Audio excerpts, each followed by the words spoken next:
Innovating Education Learning World in association with WISE, an initiative of Qatar Foundation. Since becoming independent from Russia, Georgia has made many reforms, including in education. But preschool attendance, the integration of ethnic minorities and unemployment are still problems to be solved. We explore the situation. Preschool education is an important factor in educational achievement later on. But only around half of Georgian preschoolers go to play school or kindergarten. Is this because families don't see the reason for it, or because there aren't enough places? Let's see in this report. A few years ago, colourful classrooms and interactive child-centred learning approaches were rare in preschools in Georgia. During the Soviet era, the decor tended to be bleak and imparting knowledge was the overriding priority. Kindergartens have since had a facelift and teaching techniques have evolved, but only around half of Georgian children are enrolled in the limited number of these developed nurseries. There are 430 children at this one. The large number of children is a problem, and it's a big challenge for us. But to solve this issue, we try to maximise the space, dividing into different centres and splitting up the children into small groups. And sometimes we bring in more assistance and human resources.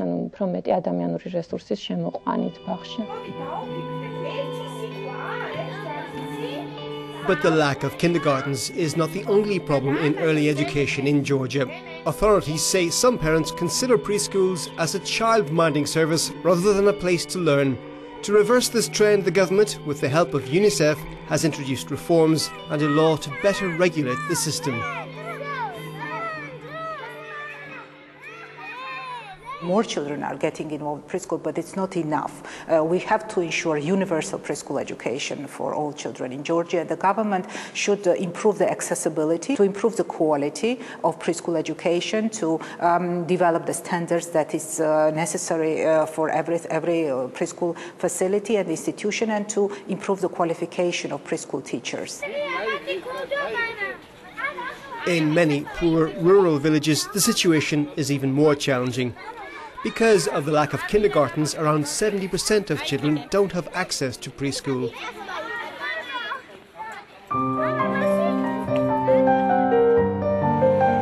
UNICEF and NGOs like Civitas have been providing additional learning centres in some areas. But poor lighting, a lack of resources and cold winters make bad conditions even worse.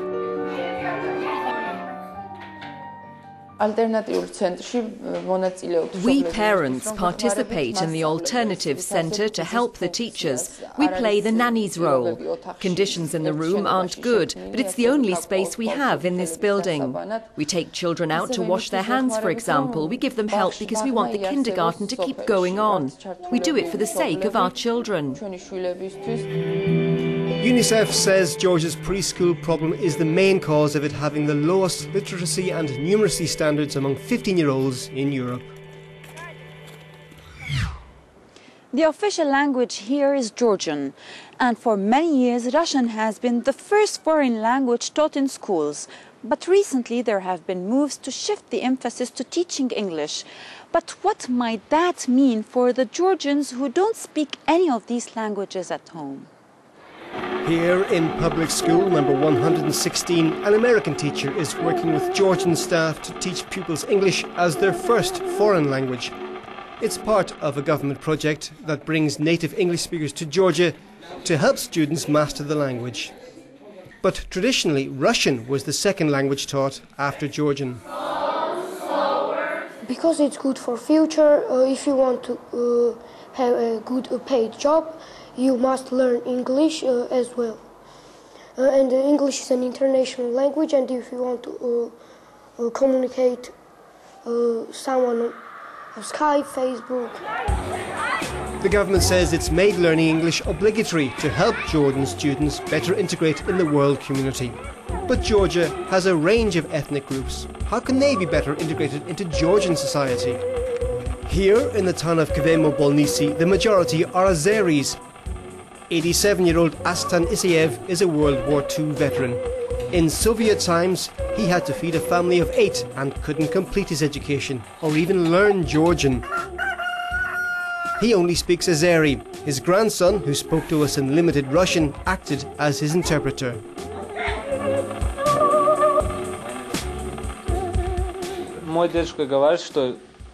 My grandpa tells me while you're still young, you have to make an effort to learn Georgian. Learn it on my behalf so I can be proud of you. You love the Georgian language and I love it. We have always lived here.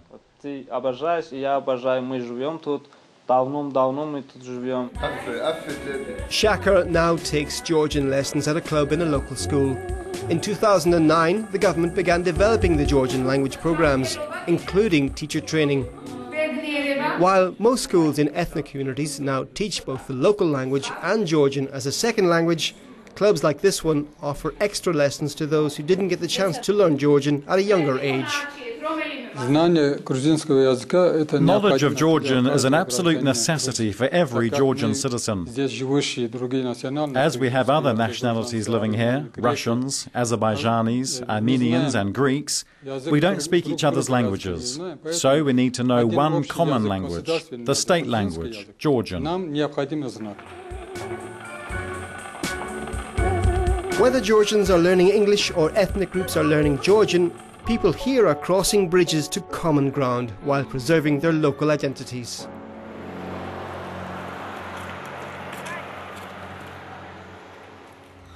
In the capital of Georgia, the Tbilisi State University is old, established, prestigious and ambitious. But in common with students in many other parts of the world, graduates are finding it hard to break into the job market. We explore the situation in this report.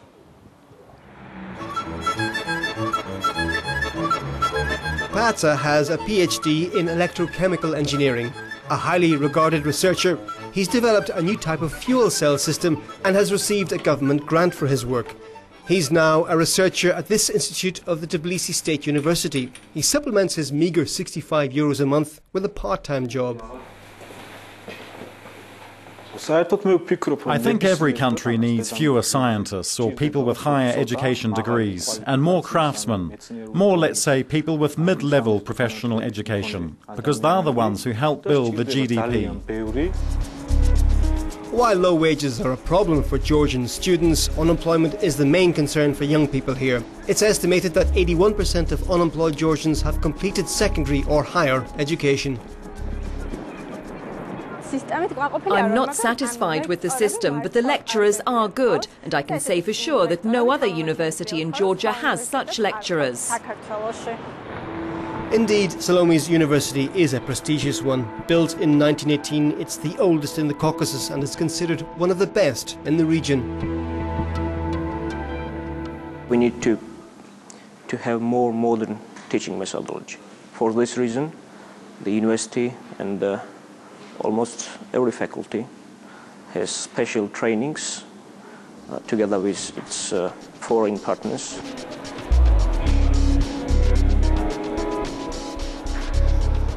Unfortunately, it's still lagging behind of many countries, but at the same time we have ambitions. For us, very important to be a part of European university networks. That's why it's very important to provide such type of services for students and to be a leading institution in research which can be compared with European standards.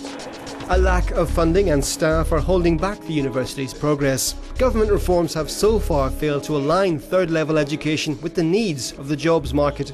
I think there are lots of fields that are not taught at all in Georgian universities. We need new fields, we need new sciences, we need new approaches. Economic development is to rapprochement with European Union. Economic development creates new jobs, and for us it will be also new possibilities for students to find jobs. To this end, the EU has given the Georgian government a €27 million grant to develop vocational training. So, what do you think? On our social media pages, lots of you say it is important to preserve minority languages, and others say schools should only teach the official language of the country. Why not take a look and make a comment? That's all for this week. Goodbye. Learning World in association with WISE, an initiative of Qatar Foundation.